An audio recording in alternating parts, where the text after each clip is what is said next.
संसार समस्या है, संपूर्ण संसार। जिस संसार में जिस रूप में हमारा जन्म हुआ है, ये संपूर्ण संसार समस्या है। पर संपूर्ण संसार रूपी समस्या का समाधान भगवान देव अधिदेव महादेव की कथा है। अगर संसार समस्या है तो भगवान समाधान।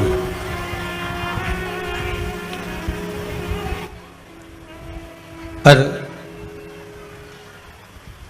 विश्वास रखकर अगर समाधान को पकड़ोगे तो समस्या का समाधान हो सकता है। पर यदि हम विश्वास रखकर समाधान ढूंढे ही नहीं है तो फिर तो समस्या प्रबल दिखेगी।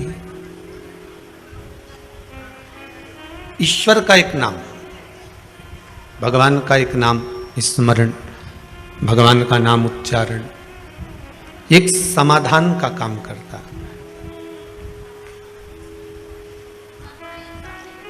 और जितनी देर आप कुबेरेश्वर धाम में बैठे हैं या आस्था चैनल के माध्यम से कथा सुन रहे हैं या फेसबुक यूट्यूब पर कथा श्रवण कर रहे हैं, जितनी देर आप बैठे हैं उतनी देर आपका मन चित्त वृत्ति शिव में होना चाहिए।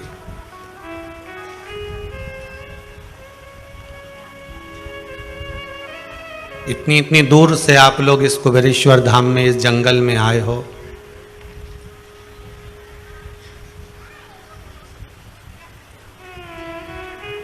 कथा को श्रवण करने के लिए आए। फिर कहूंगा केवल शिव पुराण की कथा नहीं है, शंकर के सामने बैठे हो तो समझ लेना जैसे क्लास टीचर के सामने बैठकर हाजिरी भराती है, ऐसे ही आपकी हाजिरी भरा रही है। और कथा सुनकर जब आप यहां से जाएं, जितनी शांति से बैठ सकते हो, जितने आनंद से बैठ सकते हो, बैठकर जहां मौका मिल जाए, जहां जगह मिल जाए, जैसी जगह मिल जाए, जहां तक आवाज आ जाए वहां तक श्रवण कर लो। जब यहां से जाओ तो कुबेरेश्वर महादेव से निवेदन कर कर जाना, इस भूमि को कंकर शंकर को निवेदन कर कर जाना, हे भोलेनाथ, है त्रिकालदर्शी, है कैलाशी, है अविनाशी, हे ओगढ़दानी, है भोलेनाथ, बड़ी कामना लेकर आई हूं मैं, विश्वास लेकर आई हूं और मेरी वो मनोकामना आप पूर्ण करोगे, ये मुझे विश्वास है।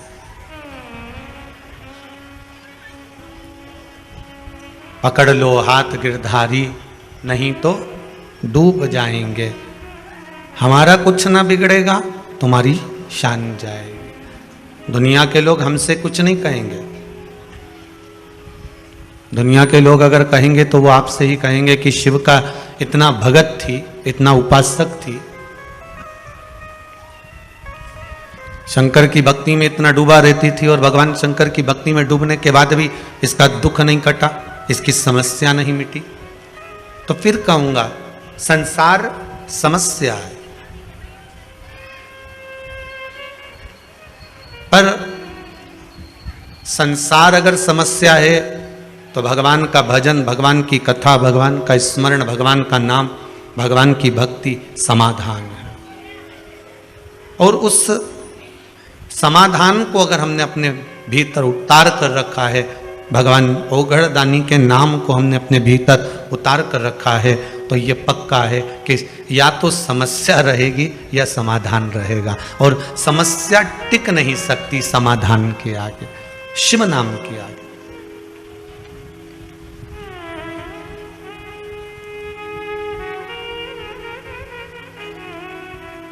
जैसे ब्रह्मा जी के मन में कहीं कहीं संकोच उत्पन्न हो जाता था,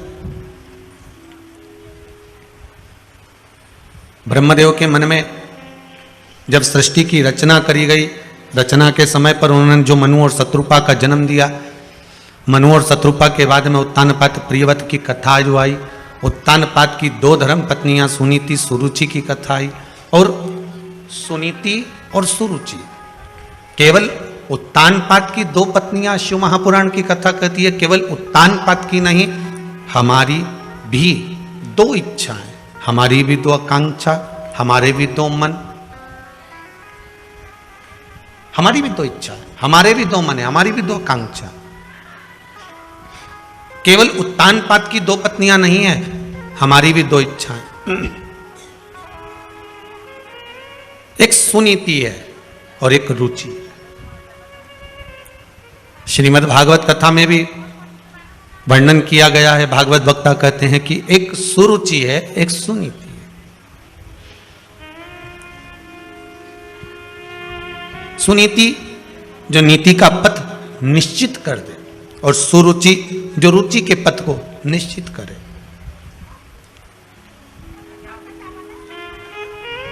रुचि में आज की दुनिया चलती है, पर नीति में नहीं चलना चाहती। अगर किसी से कह दो कि आप नीति के पथ पर चलिए, आप नीति का मार्ग प्रशस्त कर कर चलिए, तो शायद जीवन सार्थक हो जाए। पर वो रुचि के पथ पर चलना चाहती। सुनीति का विवाह जो उत्तानपाद से हुआ था, गर्भ से संतान नहीं हुई उनके, तो सुनीति को लगा कि मेरे गर्भ से अगर औलाद नहीं होती है, संतान नहीं होती है, तो मैं अपने पति से कह दूं कि तुम दूसरा विवाह कर लो।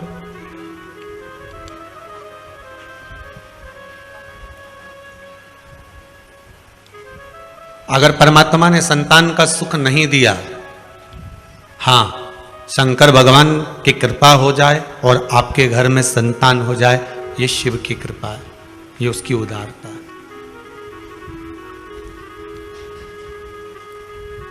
अगर मान लो भगवान ने संतान नहीं दी है, तो आप दुनिया में गोदी संतान लेकर आ जाओगे ना, तो वो भी सुख नहीं देने वाला। क्योंकि भगवान ने लिख दिया था कि तेरे ललाट में ये संतान का सुख नहीं है। श्रीमद् भागवत में वर्णन आता है, धुंधकारी की कथा, भागवत आपने खूब सुनी होगी, उसमें आती है कि संतान नहीं हुई, संतों के द्वारा फल मांग कर लाया आत्मदेव, उस फल को दिया, फल गाय को खिला दिया गया, संतान का सुख नहीं था ना, तो उसने अपनी सहेली की संतान ले ली। सहेली की संतान भी इतनी उपद्रवी हुई कि मां को उस औलाद के चक्कर में कुएं में डूब के मरना पड़ा।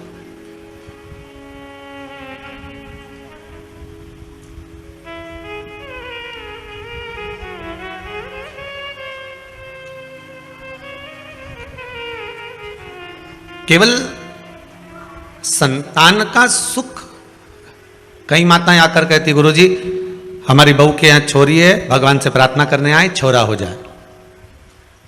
अच्छा, पर श्री शिव महापुराण की कथा तो कहती है कि बेटा 1 कुल को तारता है और बेटी 2 कुल को तारती है। और मान लो बेटा हो भी गया, आपने मांग कर, विनती कर कर मांग भी लिया और भगवान ने दे भी दिया, और वो बेटा अगर आपको सुख नहीं देगा तो आप क्या करोगे? फिर क्या करोगे?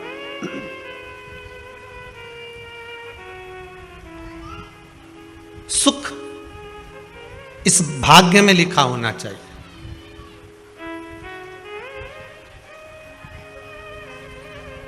सुख इस भाग्य में लिखा होना चाहिए।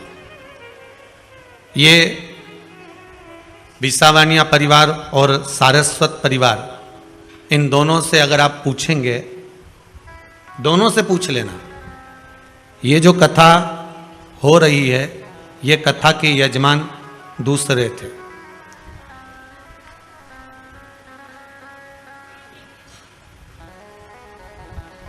दोनों को 2 यजमान थे, जैसे अभी 2 यजमान हैं। दोनों यजमानों के यहाँ फोन किया गया कि आपकी कथा है, कितनी बजे निकलोगे, कब पहुंचोगे? एक कहते हैं हमारे यहाँ गमी हो गई। दूसरे को फोन लगाया, उन्होंने कहा साहब हमारे यहाँ ये प्रॉब्लम हो गई।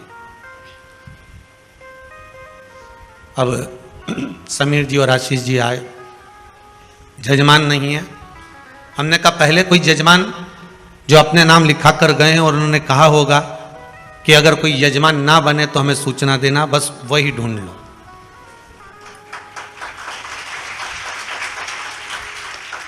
और विसावानिया जी का नाम और सारस्वत जी का नाम यहां लिखा हुआ था। अब जरा विचार करिएगा, शंकर की फाइल में आपका नाम था, शिव की फाइल, और साल साल भर पहले से विनती कर कर गए थे। तो हम तो कहते हैं ये कार्तिक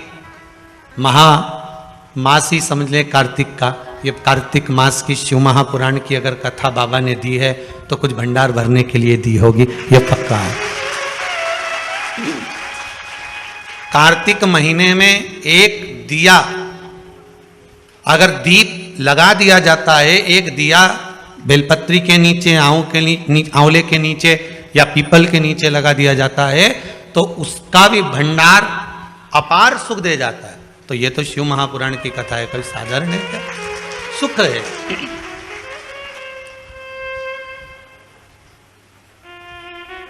जीवन का एक आनंद देने वाली।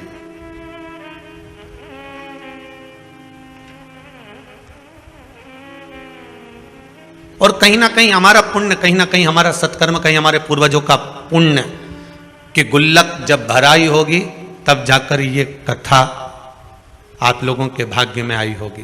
पुण्य की गुल्लक भराती है तब जाकर कथा हो पाती है। और आप लोग भी इतने जो श्रवण करने के लिए बैठे हो, खिड़कियों में दर्शन हो रहे नहीं हो रहे, कैसे कैसे कहाँ कहाँ से आकर सुबह सुबह से रात भर से इंतजार करते हो। कोई तो सुबह 4 बजे से 3 बजे से जगह संभाल कर बैठे हुए हो, और कथा का इंतजार होता है दोपहर 2 बजे का, बाट जोते हो, इंतजार करते हो, कितनी प्रतीक्षा करते हो केवल शंकर की कथा के लिए। अब जितना इंतजार आप आस्था चैनल के माध्यम से कर रहे हो, चाहे फेसबुक यूट्यूब के माध्यम से कर रहे हो, चाहे कुबेरेश्वर धाम में आकर कर रहे हो, जितनी प्रतीक्षा, जितने घंटे आप भगवान की कथा में बैठे हो और जितने घंटे आप भगवान की इंतजार में प्रतीक्षा में लगा रहे हो, उतना भगवान आपके भी भंडार भरने में लगाता ही रहेगा। ये उसकी कृपा है, वो देता जरूर है। ये इतने जो पत्र आए हैं, ये आज के पत्र हैं सारे, हो ये सब आज के पत्र हैं।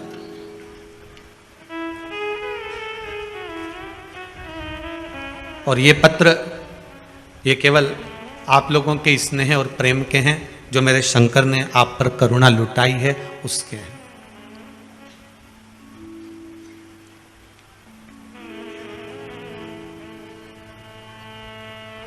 केवल एक समस्या ही नहीं, समस्या के पत्र तो आप लिखते ही कम हो, पर क्योंकि समस्या लिखकर भी करोगे क्या, उसके सामने बोलकर चले जाओ बस। 3 महीने बाद आओगे तो ऐसा ही पत्र तुम्हारा भी यहां पर रखा मिलेगा कि हमारा भी ये कार्य हुआ। समस्या तो उसको बोल कर जाइए, 3 महीने बाद आओगे ना तो ये पत्र आपका भी एक इस क्रम में रहेगा कि बाबा ने मेरे पर भी ये कृपा करी है, ये मेरे पर करुणा करी है। उसकी उदारता बड़ी है महाराज।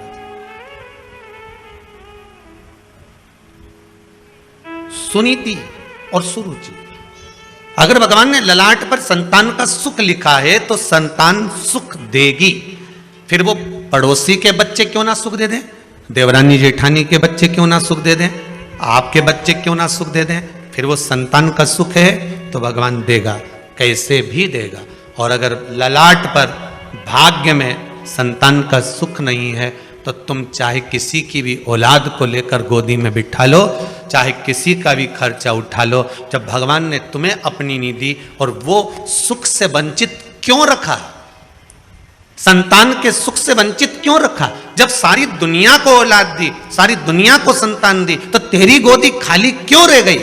तो भगवान से कभी एकांत में पूछना कि मेरी गोदी क्यों खाली रखी, भगवान कह देगा इसलिए खाली रखी क्योंकि पूर्व में तो संतान के सुख में इतनी उलझ गई थी कि संतान ने तुझे ताने दिए, अपशब्द किए, तू उसी के मोह में पड़ गई थी। जैसे श्रीमद् भागवत में आता है जड़ भरत का चरित्र, भरत जी महाराज का चरित्र, भरत जी महाराज हिरण के उस मोह में इतने पड़ गए थे कि मरने के बाद हिरण की योनि प्राप्त कर ली थी।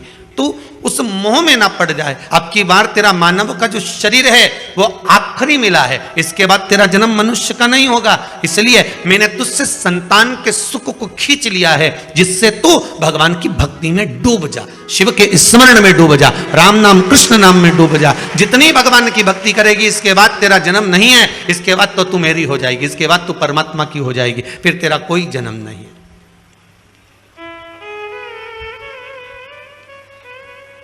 अगर सुख से परमात्मा वंचित रख रहा है, आप विनती करो परमात्मा से, वो देगा तो अच्छी बात है। आप निवेदन करके जाओ भगवान से, वो गोदी भर दे आपकी तो अच्छी बात है, कोई दिक्कत नहीं। पर अगर सुख से, किसी भी सुख से परमात्मा ने वंचित रखा है तो उसमें कुछ ना कुछ भाग होगा।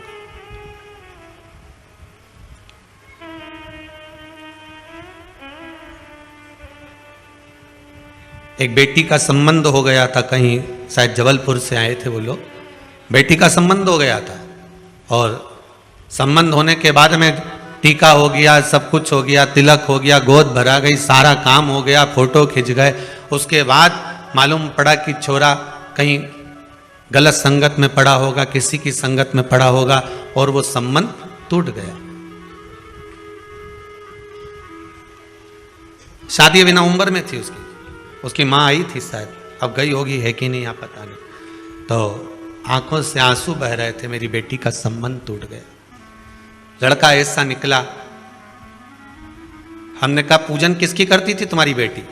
कहा देव अधिदेव महादेव की करती थी, शंकर जी की कृपा हुई थी। अच्छा, पर महादेव ने ऐसा कैसे कर दिया? मेरी बेटी सोमवार के व्रत भी कर रही है, फिर शिव जी ने ऐसा क्या कर दिया कि संबंध पक्का हुआ, लेन देन हो गया, संबंध पक्का हो गया, फोटो खींच गए, उसके बाद संबंध टूट गया।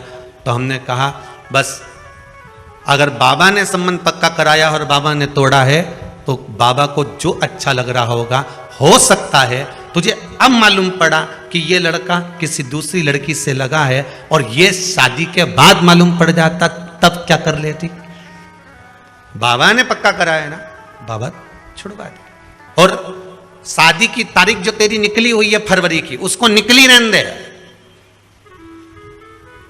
भेजेगा वही, वर भेजने का काम उसका है। अगर उसने तोड़ा है तो वही कुछ ना कुछ कर। इसमें एक पत्र है,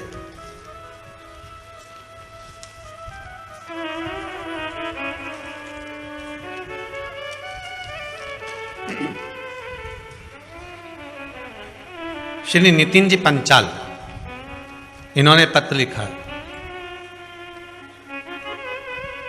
गुरुजी मुझे इंदौर के गवर्नमेंट कॉलेज में इंजीनियरिंग में एडमिशन लेना था, उसके लिए मैंने 2 बार काउंसलिंग के फॉर्म भी भरे, परंतु दोनों बार मुझे कोई गवर्नमेंट कॉलेज नहीं मिला। इससे मैं बहुत निराश भी हो गया था। इस कारण से मैंने इस पूरे संदर्भ को इस कथा के यजमान, अच्छा अभय जी सारस्वत अंकल जी और आंटी जी को बताया था। जरा माइक देना बच्चे को, जरा बताया। तो अंकल जी और आंटी जी ने मुझे 2 उपाय बताए थे, एक बेलपत्र वाला, एक बेलपत्र की जड़ वाला। बच्चे को दीजिए।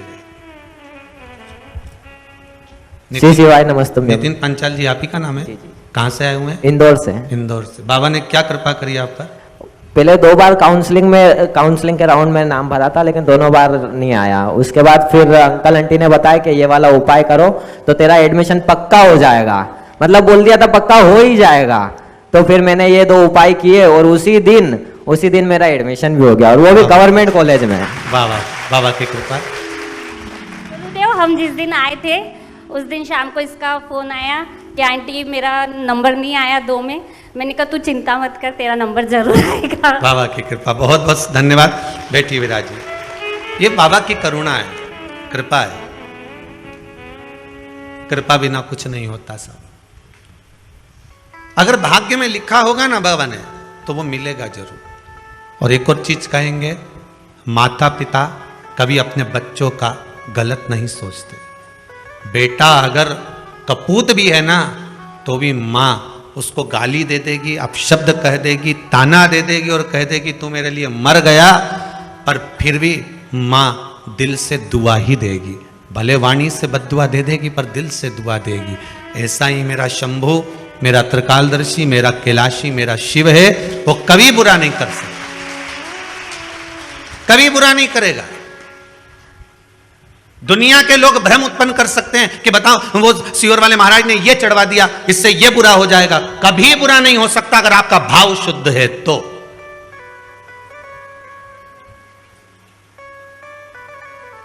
आज एक माताजी ने सुबह प्रश्न किया था, गुरुदेव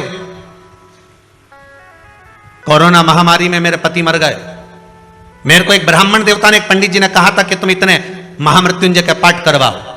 मैंने महामृत्युंजय के पाठ करवाए, कम से कम मेरा 50,000 रुपए मैंने महामृत्युंजय के पाठ में खर्च कर दिया, लाखों पाठ करवा दिए, और मेरा पति वेंटिलेटर पर पड़ा रहा। मैंने ब्राह्मण देवता को, उन्होंने कहा अकाउंट में डलवाओ, मैंने अकाउंट में डलवाया, उनके पाठ चल रहे थे, उन्हें फोटो भी भेजे, संकल्प भी लिया। पर यह बताओ, जब मेरे पति के पाठ चल रहे थे महामृत्युंजय, और आप कहते हो कि शंकर का भजन जिसका होता है वो मर नहीं सकता, तो मेरा पति कैसे मर गया? बात इतनी सी है, आप उसका उत्तर दीजिए। हमने कहा मां, बस डॉक्टर दवाई लिखा है, समय पर अगर उसको खिला दी जाए, एक अटैक आता है तो एक इंजेक्शन लगता है, शायद महंगा सा आता है, 50, 1,000, 35, 40,000 का एक इंजेक्शन आता है। वो इंजेक्शन टाइम पर लग गया, छाती पर लग गया, तो हार्ट अटैक का जो मरीज होता है वो बच जाता है। बोलो सही है कि गलत है? एक इंजेक्शन लगा और वो बच गया, वो बचा।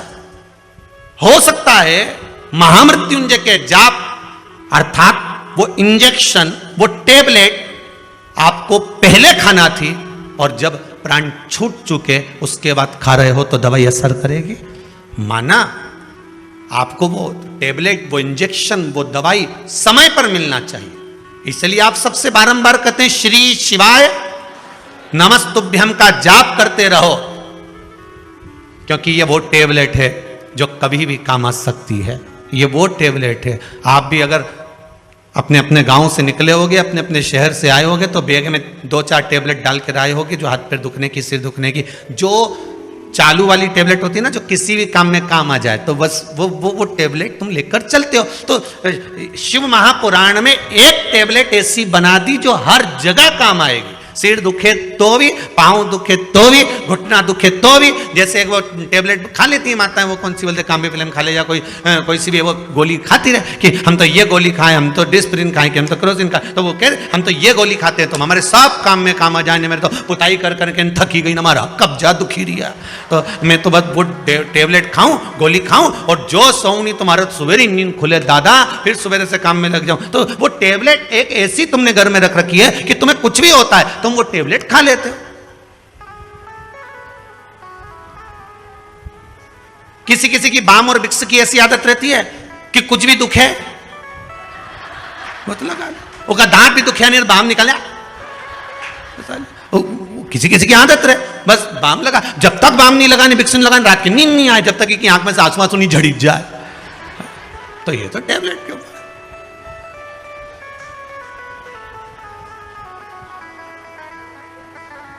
किसी किसी की आदत रहती है कि थोड़ी सी भी तकलीफ आई तो ये 2-3 बार अगर बीपी नहीं नब्बा ले तो इसको आनंद ही नहीं आया।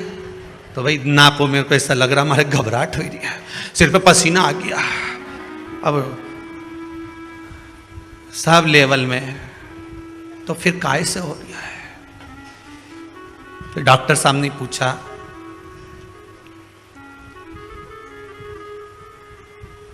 घबराहट किस चीज की हो रही है? पता नहीं, बस सिर पे पसीना आ रहा है।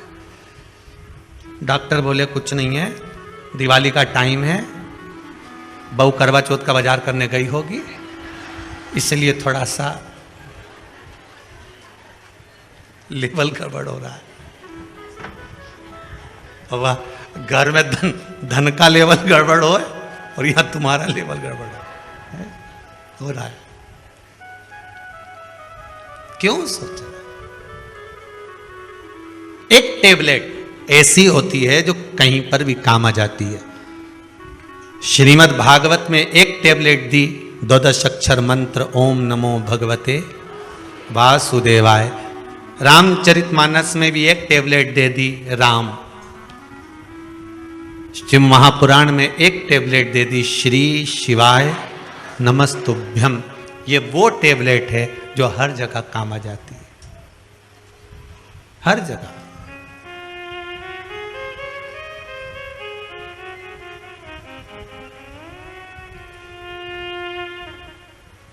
एक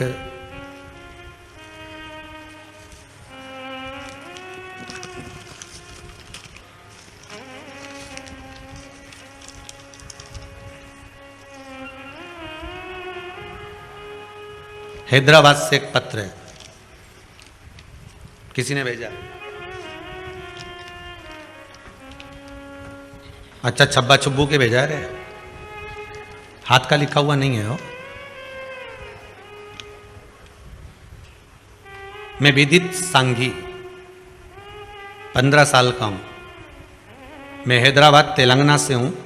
मैंने पहली बार आपकी महापुराण पुरुषोत्तम मास में सुनी थी। मैं अपनी माँ से बहुत पहले से एकादशी करने की अनुमति मांग रहा था, पर माँ ने नहीं दी। पर आपके महापुराण सुनने के बाद मेरी माँ ने मुझे एकादशी करने की इजाज़त दे दी। मेरे बर्थडे पर भी मेरी एकादशी का व्रत पड़ा, तो मैंने व्रत रखा। पहले मेरा मन भगवान में बिल्कुल नहीं था। ये बच्चे ने लिखा है, पत्र यहीं रहेगा, आप बाद में भी पढ़ सकते हो। पर अब मेरा मन ऐसा हो गया है कि बिना भगवान के मेरा मन रहता नहीं है। कितने साल का बच्चा लिखा है इसमें? 15 साल का बच्चा लिखा है, हैदराबाद।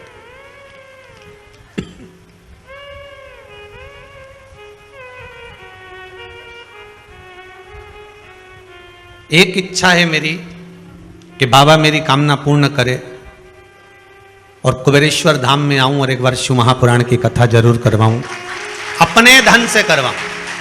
अब 15 साल का बेटा कह रहा है कि मैं अपने धन से शिव महापुराण की कथा करवाऊं। विदित सांघी इनका नाम है, हैदराबाद से। अपने धन से, 15 वर्ष की आयु है। अगर बाबा की कृपा हुई, आपका पत्र यहां तक पहुंच चुका है, तो सांघी जी आप भी यहां तक पहुंच जाओगे, ये पक्का है। और आपकी भावना, आप अगर दिल से, हृदय से भगवान की भक्ति में लगे हो, तो यह विश्वास मानकर चलना कि भगवान आपकी कामना पूर्ण जरूर करेगा। बस हिम्मत मत हारना। दुनिया के लोग डराते जरूर हैं, जैसे ध्रुव जी को डराते थे, डराएंगे।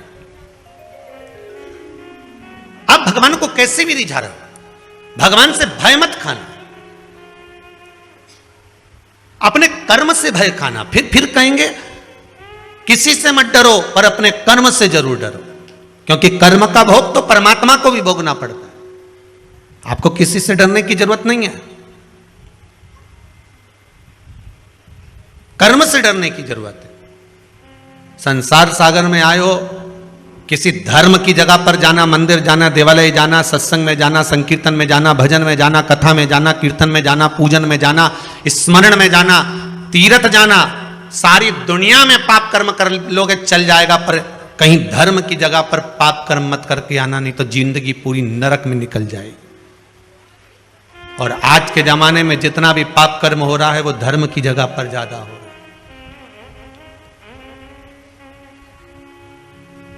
लोग जाते हैं गंगा नहाने के लिए, पुण्य कमाने के लिए, और कई लोग वहां पर बैठे रहते हैं तुम्हारा पर्स चुराने के लिए। तुम करो गंगे हर, वो तुम्हें करे नंगे हर। बस तुम पानी में कूदे और उन्होंने तुम्हारा सामान ले। जो गंगा नहाने गए हैं, इनके पूर्वज ऊपर बैठकर भगवान विष्णु उनकी पीठ को थपथपा कर कहते हैं कि तेरे घर के बच्चे गंगा में नहाकर तुम्हें तर्पण कर रहे हैं, तिलांजलि दे रहे हैं। तुम तर गए, 7 पीढ़ियां तुम्हारी तर गई। और जो गंगा के घाट पर बैठकर चोरी करता है, तो भगवान उसके पूर्वजों के पास भी बैठकर कहते हैं धिक्कार तेरे जीवन पर, जो तेरे वंश के लोग चोरी कर रहे हैं। गंगा ना, अरे घाट तो छोड़ देते, कथा तो छोड़ देते, सत्संग तो छोड़ देते, मंदिर तो छोड़ देते, धर्म की जगह तो छोड़ देते।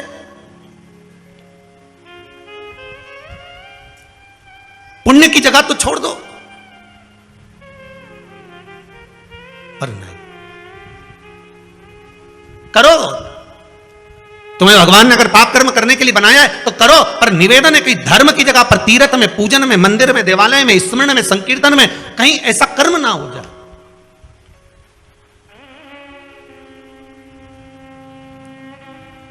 बचिएगा बेकार कर्म से, धर्म की जगह पर जाकर। उस कर्म का भोग बड़ा विचित्र भोगना पड़ता। सुनीति और सुरुचि दोनों प्रबल हैं।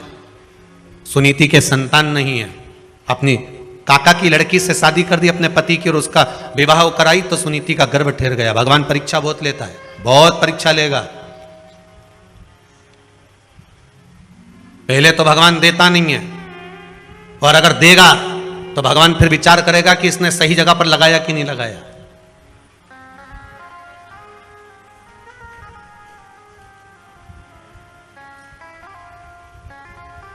पहले तो देता नहीं है, और देता है तो ये विचार करता है कि ये सही जगह लगा रहा है, सत्कर्म कर रहा है, भजन कर रहा है, कीर्तन कर रहा है, नाम स्मरण कर रहा है, नाम जाप कर रहा है कि नहीं कर रहा है। वो चित्त वृत्ति को लगाने का प्रयास करे।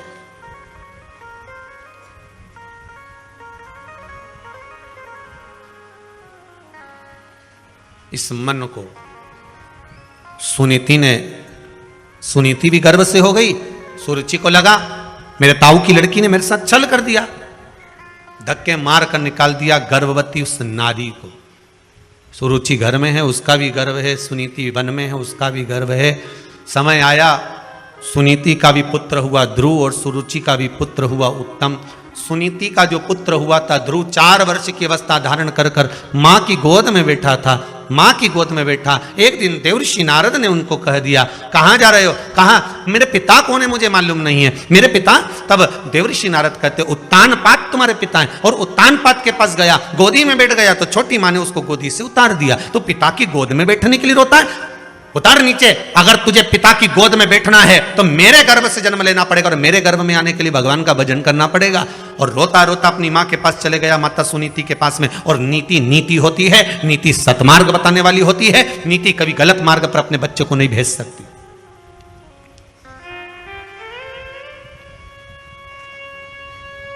अगर आज के समय में आपके बच्चे गलत मार्ग पर चल रहे हैं तो उसमें पड़ोसी का कोई दोष नहीं है, दोष तुम्हारा है।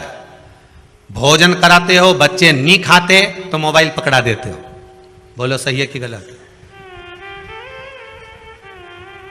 खाना नहीं खा रहे, दोच के खवा रहे।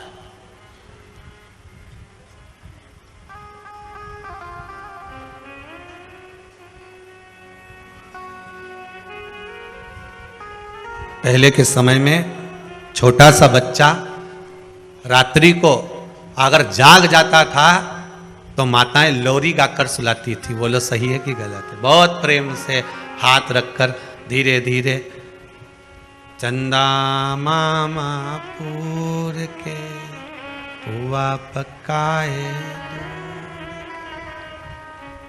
आप खाए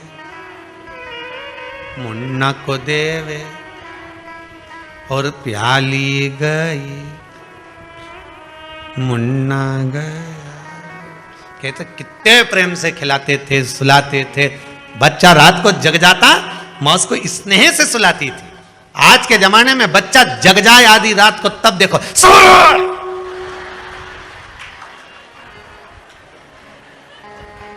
ऐसी चिल्लाए कि पड़ोसी जो सो रहा वो जाग जाए। उठ के बैठते से बोला, अरे ओ जगदम्बा तेरे हाथ जोड़ो, काय चिल्ला रही है? लो तुम चुप करा लो, ऐसी औलाद पैदा हुई है, सो जा। आधी रात को तांडव चल रहा है कि तू तो काली रे कल्याणी रे जित देखूं ते जोग माया। तू कौन से गांव से आई मारी माई? कौन गांव की? और तू तो मेरे संग परनाई मारी। गजब। लो तुम चुप करा लो। अब वो बेचारा दिन भर दुकान में थका, नौकरी में थका, फिर भी आधी रात को लेके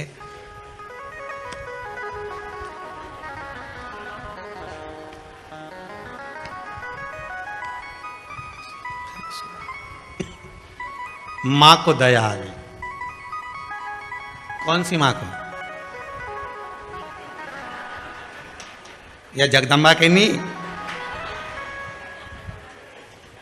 वो पावागढ़ वाली अंबा को, ओको दया आ गई।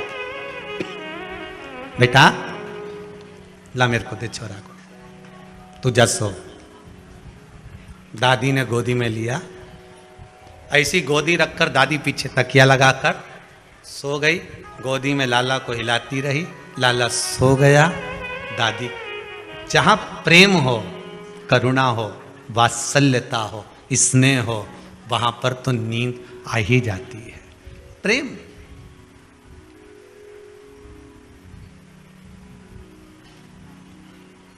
कथा में क्यों नींद आती है?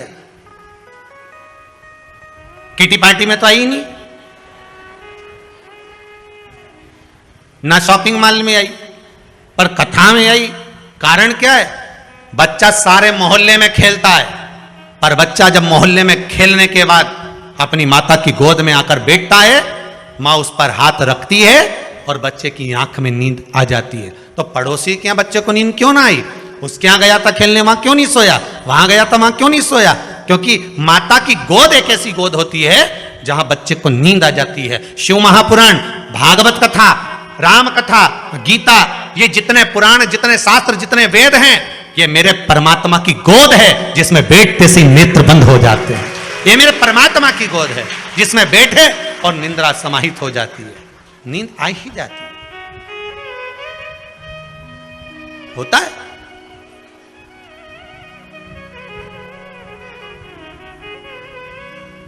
एक बार हरदा में कथा थी, लगभग 18 साल पहले की बात होगी, 18-19 साल पहले की। और माँ का दशहरा मैदान में खेल का ग्राउंड था, वहाँ कथा चल रही थी। कथा में टेंट लगा बहुत सारा, जनता भी खूब, बैठने की जगह अलग नहीं। अब वो एक खंबे से टिक के एक अम्मा बैठ जाए काला चश्मा लगा के, अब वो काला चश्मा लगा के बैठ जाए और उसके पास एक भी नहीं बैठे। अब जब जगह की कमी तो सरक सरक के बैठ जाओ, पर उसके पास एक नहीं बैठे। अब बार बार वही ध्यान जाए कि जब जगह नहीं है तो वहां क्यों नहीं बैठ जाता। हमने 2-4 से कहा कि खसक जा, बैठ जा, तो वहीं से मुंडी हिलाए। अब भजन करते करते हाथ हिलाते हिलाते फिर बोल दिया, अब वहीं से क्या। आखिरी में कथा छूटी तब पूछा, क्यों तुम उसके पास क्यों नहीं बैठो रही? अरे गुरुजी घुर्राटा भरे। अच्छा कहाँ है वे? तो क्या वो आ रही, अभी तुलसी लेने आएगी, बेलपत्र लेने आएगी। वो आई और आई तो हमने पूछा, क्यों माँ तू कथा में सोए, घरे नहीं सोते में ना, यहां सो जाती है? कि गुरुजी माँ तो नर्मदा मैया के 4 नरियल चढ़ाऊं, ऐसी 2 बजे से 5 बजे तक कथा हमारी हरदा में होती रहे, वो बहू से पीछा छूटा रहे और यहीं सोती रहो। घरे जाओ तो उनका छोरा छोरी प्राण खाए, कम से कम 2 बजे से 5 बजे तक। अच्छा चश्मे में आंख दिखती भी नहीं कि सो रही, अपन तो सोचे कि ऑपरेशन कराया होगा आंख का, अब अपने कहीं मालूम कि ये सो रही, अपने कौन सा मालूम कि ये ऑपरेशन कराई नहीं है तो ये ऐसे ही लगा के आई। अब महाराज सुनीति सुनीति है, सुरुचि सुरुचि है, भाव की निर्मलता होगी तो भजन का जो सुख है वो अपने आप प्राप्त हो जाता। मैं पिता की गोद में बैठा था, धक्के मार कर निकाल दिया मुझको। मां कहती है अगर पिता की गोद में बैठने के लिए रो रहा है, रोना है तो परमात्मा की गोद में बैठने के लिए रो, जिसकी गोद से कोई नीचे नहीं उतरता।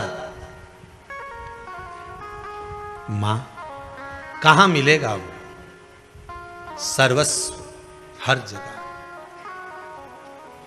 ब्रह्मदेव जब सृष्टि का निर्माण करे थे तब भगवान विष्णु से पूछा था कि आपके पिता कौन है? शिव। मेरे पिता भगवान शंकर हैं। शिव कहां है? शंकर कहां है?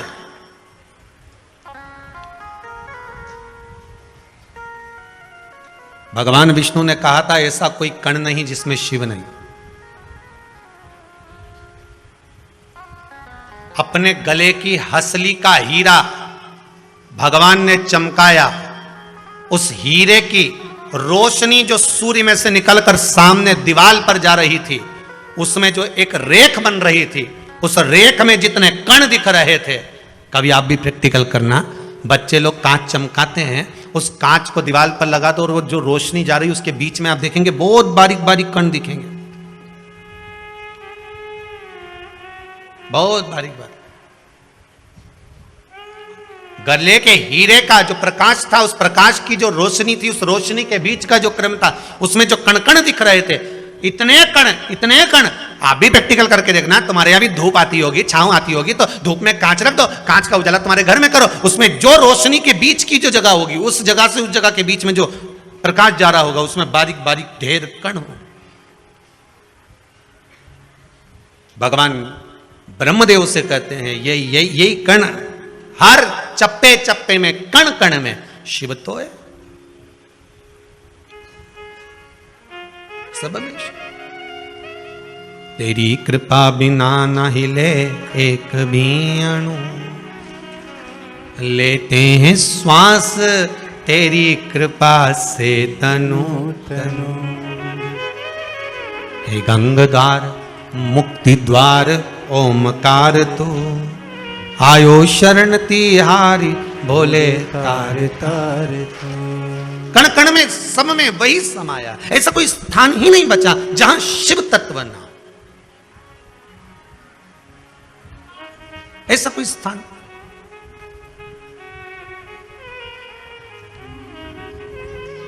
हर जगह पर वही।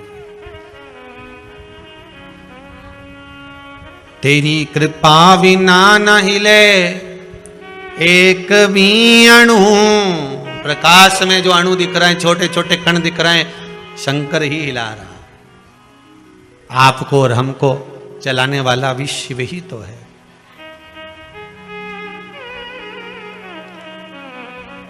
शंकर ही तो है। बस इन नयनों में कोई ऐसा चश्मा एक चढ़ जाए ना एक बार, जिससे कुछ नजर नहीं आए, केवल शंकर नजर आए, केवल शिव, उसके सिवाय कुछ नहीं, केवल शंकर नजर आए और कुछ चाहिए ही नहीं। और जब हर जगह पर, हर स्थान पर शिव नजर आने लगेगा, तो यह पक्का है कि अब तुम्हारी दृष्टि कोई साधारण नहीं रही है। ध्रुव जी महाराज ने अपनी माता से पूछकर भगवान का तप करा तो ऐसा तप करा कि मैं मंत्र किसका जपूं। पहले तो नारद जी महाराज विचार में पड़ गए कि इसको गुरु मंत्र कैसा दिया जाए, मंत्र भी बड़ा प्रबल होना चाहिए। फिर निवेदन करूंगा, इस व्यास गादी से हाथ जोड़कर निवेदन करेंगे, पानी पियो छान और गुरु करो जान। 50 बार विचार करना तब जाकर गुरु करना। हंसी खेल में गुरु मत कर लेना कि एक जनी ने वो गुरु करा ने बहुत अच्छा है, ने जोरदार है, ने तुम तो बस कपड़ा की दुकान जैसी मत चली जाना कि कपड़ा जोरदार है हो। अगर कपड़ा जोरदार है तो पानी में भिगो के देख लो। कपड़े वाले से कहना 2 मीटर कपड़ा दे, पहले पानी में भिगो के देखूंगी, उसके बाद बात करूंगी। नहीं तो कहीं कहीं का कपड़ा तो अच्छा दिखे, कपड़ा कौन सा बुरा। जरा जाओ तो सही बाजार में साड़ी लेने जाओ, एक से बढ़कर एक मिल जाए। आज के जमाने में 200 रुपया में ऐसी जोरदार ने पटली लगा लगा कर टांग दी, 200 की सेल।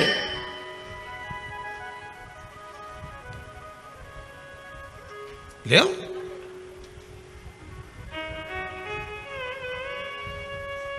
मिलेगी बहुत। अभी दिवाली आ गई है, ठेलों पर ऐसे प्रेस करे हुए, पन्नी में भरे हुए, कागज लगा हुआ, बढ़िया 60, 70, 80, 100 रुपया में शर्ट मिलेगा। ने एक बार शर्ट लेके गया, ने पानी में डुबकी ने गई। अब के बताओ, हम तो लाए थे। तो फिर घर के लोगों ने समझाया कोई बात नहीं, 60 रुपया की तो थी, एक बार तो पहन ली। नहीं पहन तो ली, पर वो सवेरे पहनी ने शाम के तो चल रही गई, वो तो दिखे। पर फिर भी कोई बात नहीं, अपन ने ली ना, अपन पहन ली ना, बस वो। ऐसा गुरु नहीं चाहिए कि तुम्हारा धन देखकर, नारियल देखकर, पैसा देखकर बस गुरु मंत्र ले लिया, नहीं नहीं नहीं नहीं, पानी पियो, छान गुरु करो, जान।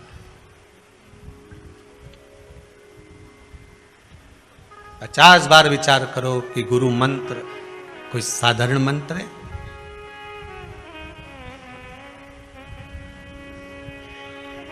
कोई साधारण? ऐसी रंगोरे गुरुदेव चुनर मेरी, ऐसी रंगो गुरुदेव।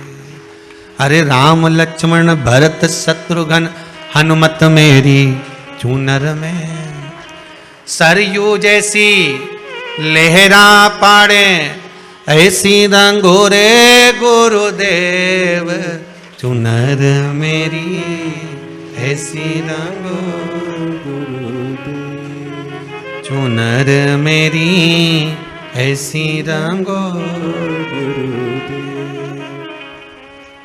महाराज अगर गुरु मिले तो ऐसा मिल जाए जो एक बार ऐसी चुनर को रंग दे कि कलर भी चढ़े तो ऐसा पक्का कि फिर नहीं छूटे।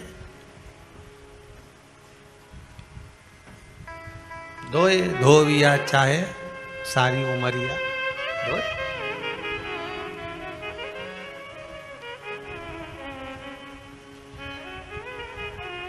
बस वो रंग दिया। अरे भोले तेरी काशी में, शंभू तेरी काशी में, बन तितली में उड़ती फिरा, ओ भोले तेरी काशी में, बन तितली में उड़ती फिरा, ओ भोले तेरी काशी में, बन तितली में उड़ती फिरा, ओ भोले तेरी काशी में, बन तितली में उड़ती फिरा, ओ भोले तेरी काशी में, ओ भोले तेरी काशी में, ओ शंभो तेरी काशी में, ओ भोले तेरी काशी में, ओ शंभो तेरी काशी में, ओ भोले तेरी काशी में, ओ शंभो तेरी काशी में, ओ भोले तेरी काशी में, हाउ से ओ शंभो तेरी काशी में, बन तितली में उड़ती फिरा, ओ भोले तेरी काशी में, बन तितली में उड़ते फिरा, ओ शंभो तेरी काशी में, हो।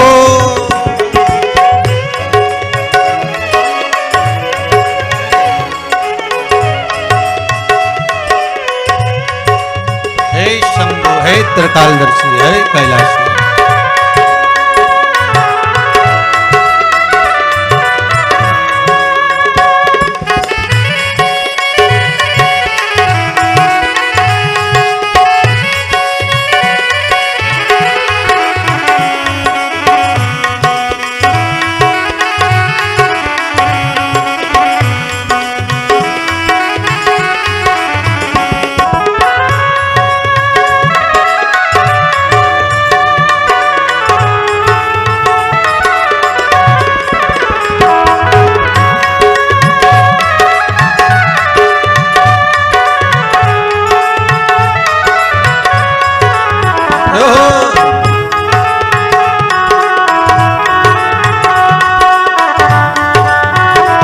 बड़े आनंद में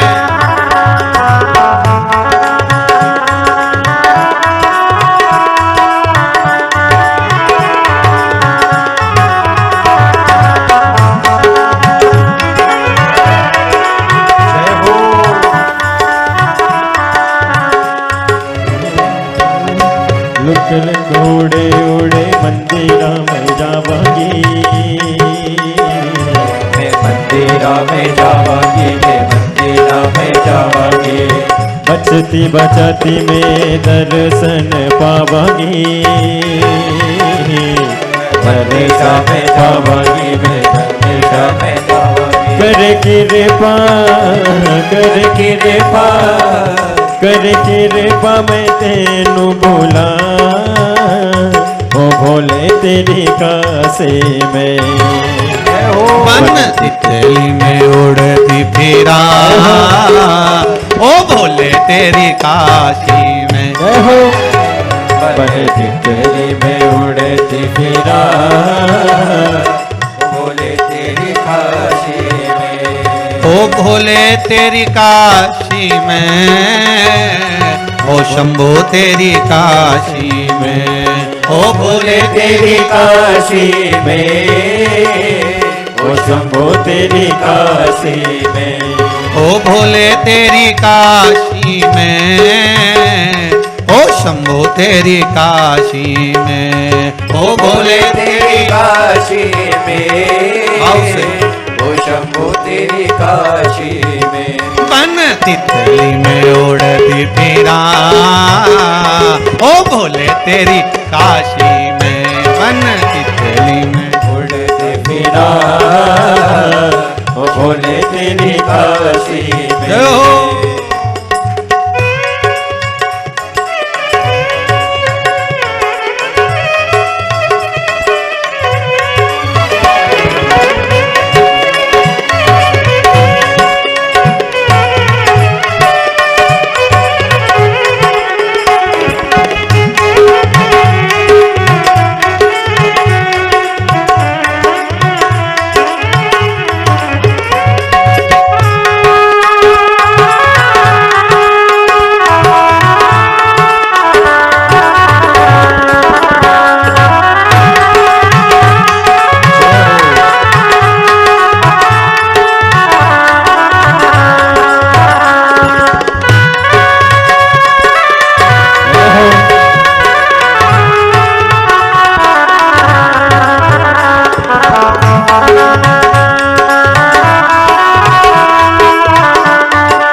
बगिया तेरे नाने में घूमिया तेरे नाल घूमिया मैं तेरे नाल घूमिया। जिथे जिथे रखे बगे वही रज चुमिया वही रज चुमिया वही रज चुमिया। बनसाया बनसाया बनसाया में मस्त फिरा ओ भोले तेरी काशी में। बन तितली में उड़ती फिरा ओ भोले तेरी काशी में। बन तितली में उड़ती फिरा ओ भोले तेरी काशी में। बन तितली में उड़ती फिरा ओ भोले तेरी काशी में। ओ भोले तेरी काशी में। ओ भोले तेरी काशी में ओ भोले तेरी काशी में। हर हर महादेव है। भगवान शिव की कथा कहती है। ओगढ़दानी त्रिकालदर्शी कैलाशी शिव का चरित्र कहता है। भगवान आनंद की राशि है। ध्रुव जी महाराज को माता ने ज्ञान उपदेश दिया और ज्ञान उपदेश देकर कहा, हे ध्रुव जी, अगर बैठना है तो परमात्मा की गोद में जाकर बैठ जाओ, जिसकी गोद से कोई नीचे नहीं उतरता। क्योंकि अगर संसार के लोगों की गोद में जाकर बैठोगे तो नीचे उतर जाना पड़ेगा। पर परमात्मा की गोद एक ऐसी गोद होती है जिसके गोद में जाकर अगर मनुष्य एक बार बैठ गया तो फिर जीवन भर नहीं उतरना, जीवन पर्यंत उतरने का काम खत्म। एक बार भगवान की भक्ति को धारण कर लिया, आपसे फिर निवेदन करेंगे, अगर शिव मंदिर में जाते हो, शंकर जी की आराधना करते हो, जो जल शिव जी को समर्पित करते हो, उसी जल में से थोड़ा सा आधी चम्मच जल अपने पात्र में वापिस लेकर आया करो। लाते हो? वापिस लाया करो, खाली पात्र वापिस नहीं लाना। जो भगवान को जल चढ़ाया है आपने, उस जल में से थोड़ा सा जल 2 बूंद भी लेकर आओगे ना, और वो जल अपने घर में छींटो, प्रतिदिन छींटो। उसका क्या फल मिलता है ये आपको 3 महीने में मालूम पड़ जाएगा। 3 महीने में मालूम पड़ जाएगा उसका फल कितना। मात्र उसके दरवाजे पर जाने का ही एक आनंद है, मात्र उसके चौखट तक पहुंच जाने का ही एक आनंद है।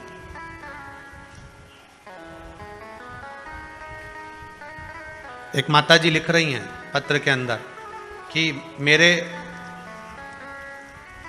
दामाद की नौकरी छूट गई थी। अब देखो पत्र ढूंढना पड़ेंगे, एक तो इतने सारे पत्र हैं। किसने लिखा वो खड़ी हो जाओ।